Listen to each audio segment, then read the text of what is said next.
Wow. Um, Bryn McMahon is one of the most inspiring people that I've ever met. And I'm just so grateful to know her and her family. And I know that that's not the last time that she's going to talk about that. And I think all of us, no matter what age we are better off in hearing her story and understanding what she's doing now.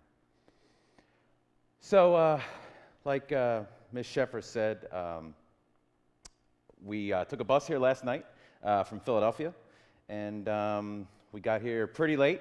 There was actually someone smoking on the megabus, and we got pulled over, and the police came, and there was this whole event. And but anyway, we did finally get here, and never been to Boston before.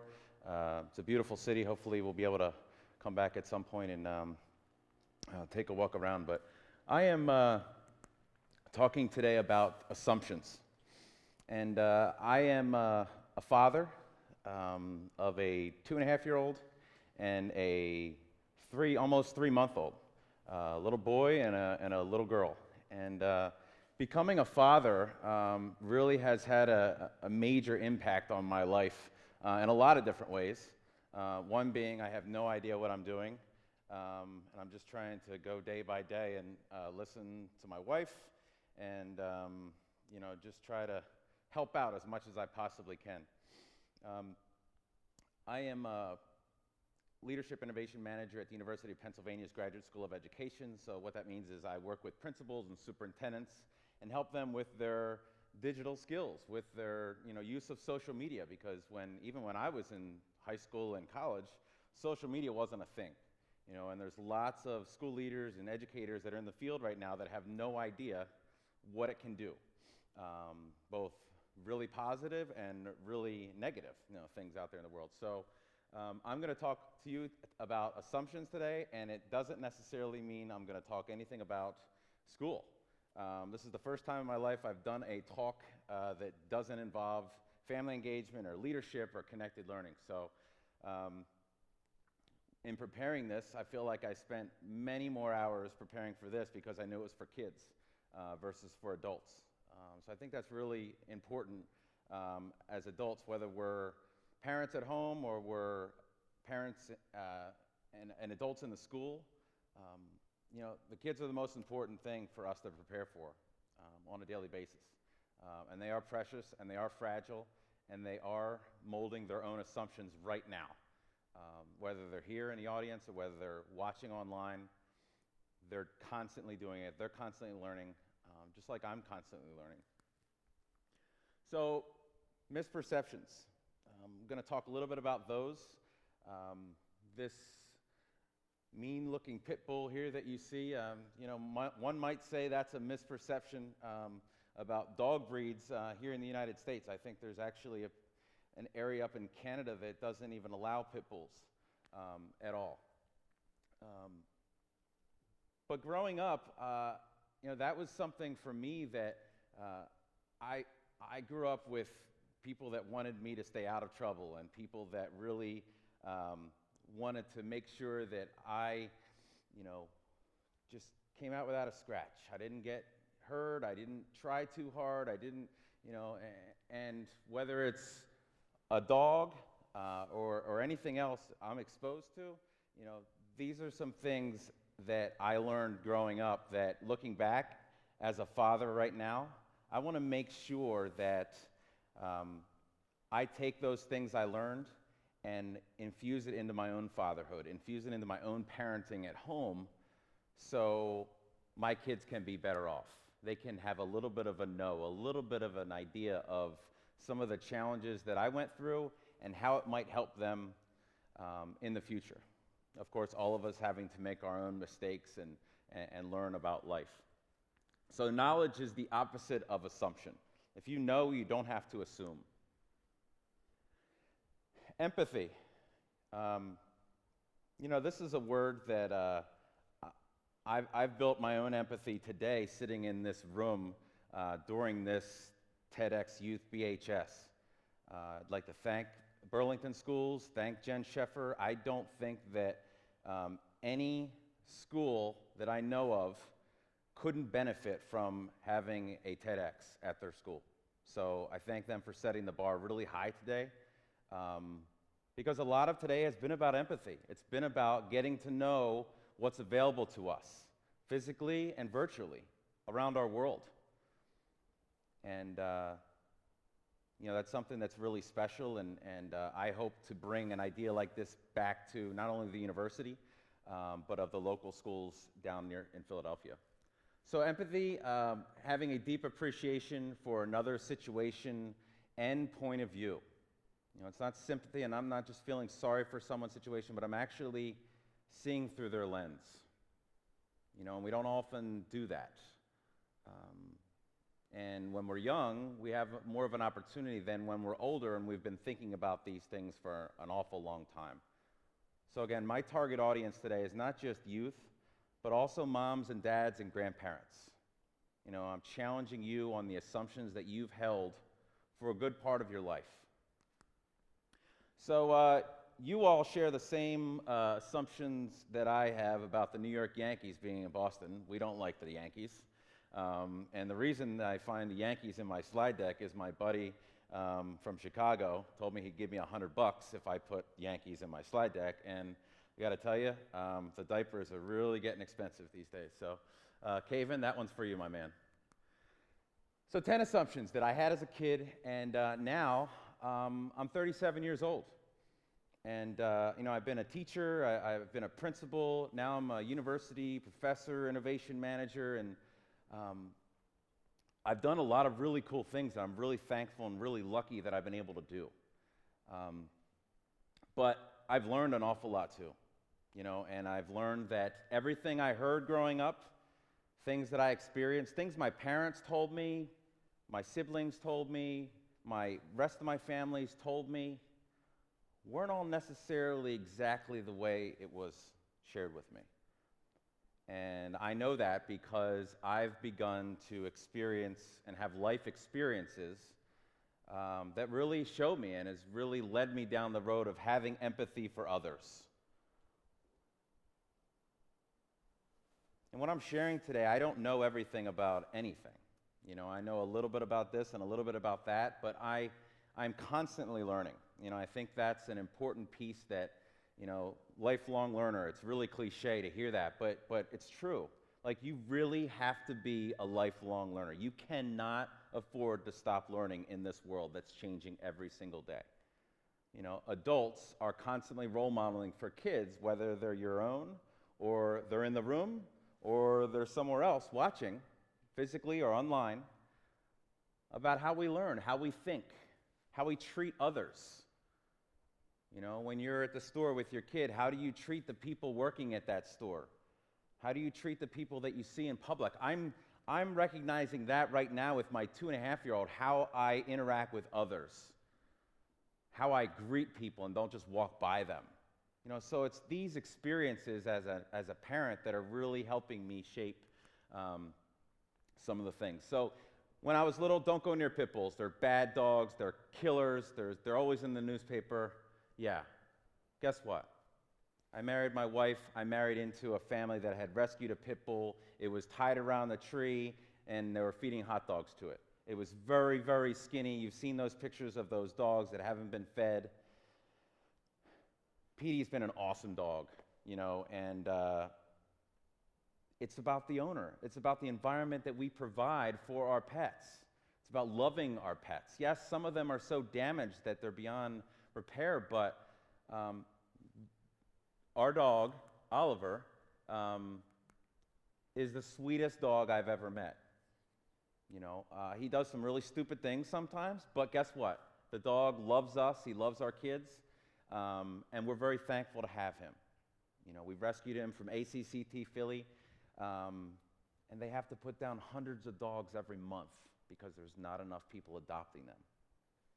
So that's one big assumption I had was, hey, I'll make sure I get something else. I did. I had a Labrador. That was the dog I had before. I chose that because it was the safe choice. But if I had to do it again, you know, I'd certainly go this route. The city is a dangerous place. Don't go to the city. You'll get lost. Someone will steal you. There's crime that happens down there. These were the words of my father growing up. These were the words before I got my license and said, I know you're going to be driving. Don't let me find you in the city. You know, the city is a place to explore, a place to learn about culture, a place to walk, a place to take pictures, a place to do things and get out and explore your world.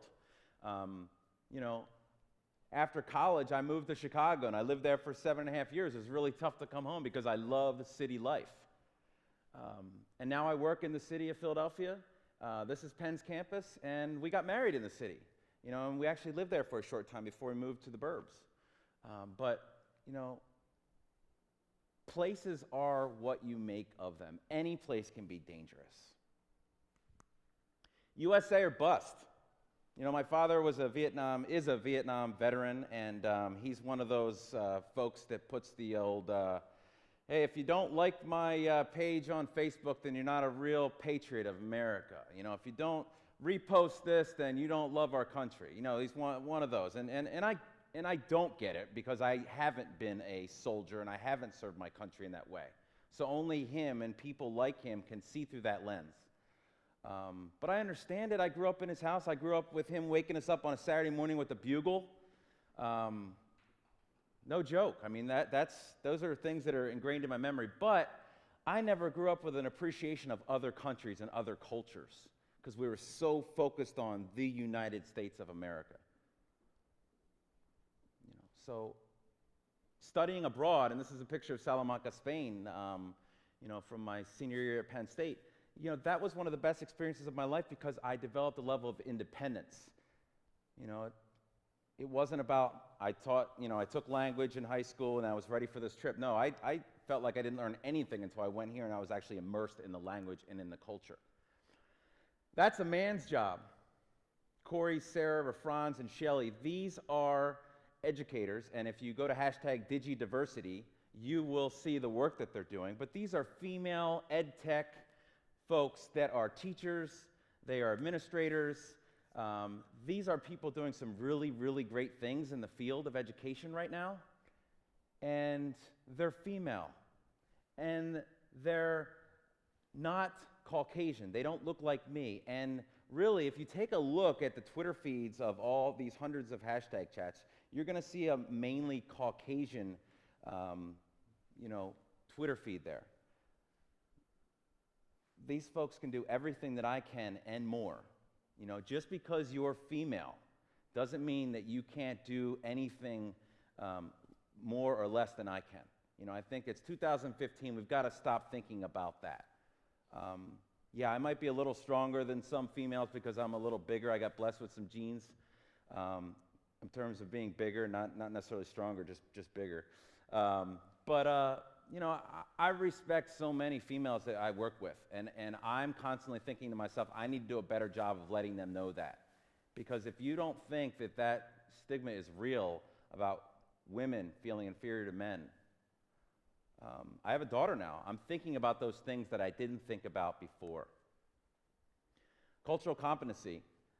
In this picture, it was our first year of our doctorate program at Penn. I was 34 years old, and I did not have any level of cultural competency at that point. I felt like I was going through the motions, I was saying the right things. I was basically trying to stay out of any conversations about race and equity because I didn't know what I was talking about. But yet, I was a principal and a teacher before that. But being with, you know, this is Barb and Leah and Brandon and Karen, being with those folks and hearing their stories about race and equity, and you know how Leah was a lighter color than Karen, and they oftentimes had fights in the neighborhood because of the color of their skin. Things like that I had no idea about really changed me. It really helped me understand the white privilege that I got on that bus with last night and I'm standing here before you with. I own it. I have privilege, and white isn't the only one. And I think we need to call ourselves out with that and be real. Franz is the executive director of a professional and digital learning district in Texas, and I'm actually going to bring her voice into this so she can tell you her story. Hi, my name is Rafran, and I am an Executive Director of Professional and Digital Learning in Texas. For years, I was told that my name was far too ethnic and that I needed to change it in order to make myself more career marketable. Luckily, I refused to do that and learned that my uniqueness and passion were my best qualities and would far outweigh anyone's cultural aversiveness because of my name. So she actually felt like she needed to change her name. But you know what? Knowing Rafran's, she would never do that. She would never do that. That's not who she is. And we need to be ourselves, whatever that is. Whoever we are, we need to be it. You know, really strong message from Rafran's, one of my mentors. Tattoos are for druggies and strange people I need to keep my distance from. I had some family members growing up that had tattoos, and my dad had a tattoo because he was in Vietnam. He got a sailor tattoo from, from the Navy, and that was a Navy thing. That was a military thing. And anybody we saw that was, having a tattoo, I needed to stay away from because they were obviously into some bad, bad stuff. But today, there are doctors that have tattoos. There are people that are doing really great things in this world that chose to have some body art. And you know what? This is actually my tattoo, and the guy that did my tattoo couldn't get into college. His love was art, and he's made it as a tattoo artist. And he's done tattoos from a lot of my family. And my first tattoo was for my late brother-in-law, Mark, who was killed in a gas explosion in 2011 in Philadelphia. And my son, Mark, will see this, and this will be a part of his life moving forward. He will understand the level of respect that I have for Mark and his family, and that's really important to me.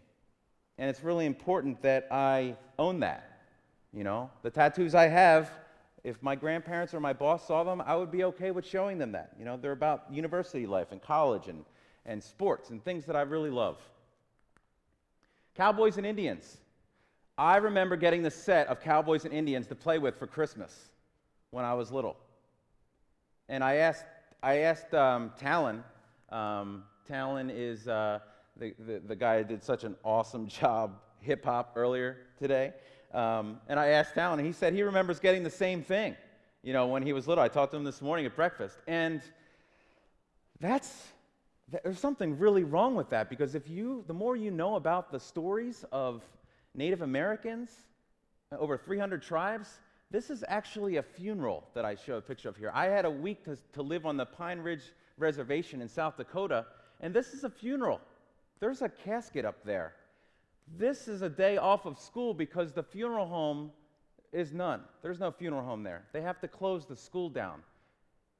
And the kids don't get the education, but they have to mourn the loss of yet another kid because youth suicides, are happening every week. There's a real problem there, and I'm not okay with this as an American. These are our first Americans. We need to take care of each other. Mental health. Nick Provenzano wrote a post about a year ago, and he was the first of my friends that really said out loud that, hey, I'm depressed, and this is a real problem for me. I'm struggling with it. And that was so, I can't believe you just said that publicly. Aren't you afraid of, people are going to consider you weak and whatnot? My name is Nicholas Provenzano. I'm a high school English teacher, and I battle depression. And I want to let everyone out there know that I choose the word battle because that's what it is, day in and day out. And one of the things I learned is that you do not have to be alone in this battle, that we need to share what is going on so we can support everyone out there that battles this dark friend of ours. So please reach out and help others and share your depression story. Thank you. So Nick did that, and I've been thinking about how I would share that news for a whole year since he's done that. And, you know, Bryn just gave her talk, and her just saying what she did and being real and being honest and really putting it out there, that helps me say that, you know, I was diagnosed with a brain tumor earlier this year. And when that happened, there was a variety of things that happened in my life that forced me to go on medication for a variety of different reasons. And I now know that I suffer from depression. And that's really hard because I've done a lot with my life. I feel like on paper, like I am living like my own dream life. Like I couldn't think of anything else that I would want to do at this point as a 37-year-old. But some days I feel like I haven't done anything and I'm a complete waste of a human being. You know, and those are real feelings, and that's something that I really have to deal with and battle, like Nick says. And just telling my family and being able to be open to my wife about those conversations is really hard. But I know that on medication, I'm much better father, husband, educator. Social media for rock stars and celebrities. This picture was taken with Mumford & Sons because we used a social media campaign. You can find it on Facebook, Mumford & Sons to Philly for Mark's birthday, to bring Mumford & Sons to Philadelphia to play in honor of my late brother-in-law, Mark. And it was all Twitter and Facebook that made that happen in a month and a half. And I chose to do a dissertation topic on social media and family and community engagement because of that. You know, so this has really changed my life and how I connect with others locally and globally. And Bryn is just a great example of, you know, how, you know, her work, and I remember Mark being right there when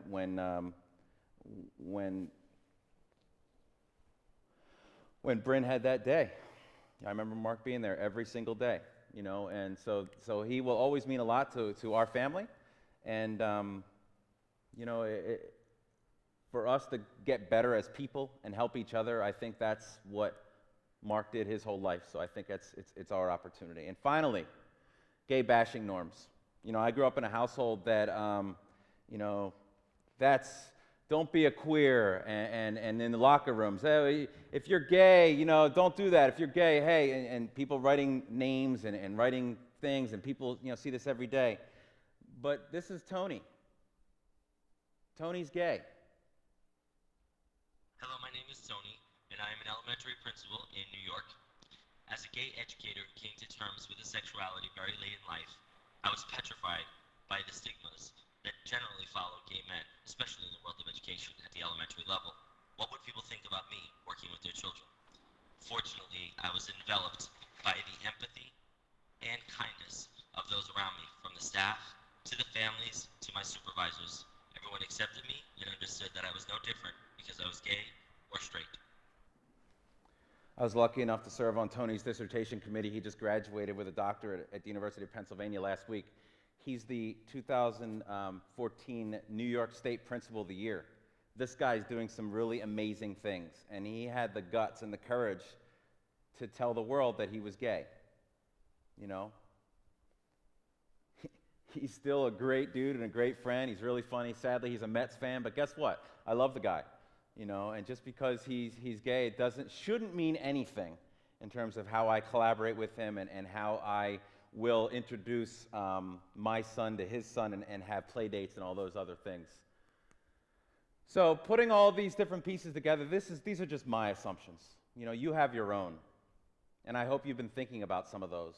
And I hope that if you're an adult, you're talking to your kids no matter how old they are. I hope if you're a kid, you're not okay with everything you've learned. You want to go out into that world and do the things that matter to you the most to find the answers, to get rid of assumptions. I don't want to have any assumptions by the time I die. I want to get out and understand everything I possibly can and use whatever small skills that I've come onto this earth with to help out those situations. This is my family. I'm a father, most importantly. I'm a husband. I'm going to be asking these questions. I hope you're going to be asking these questions. We never stop learning. We never stop sharing. We should never stop collaborating. And just because we live in this place and have this amount of money and look like this doesn't mean that we can't do anything that we want to do. Thank you for listening.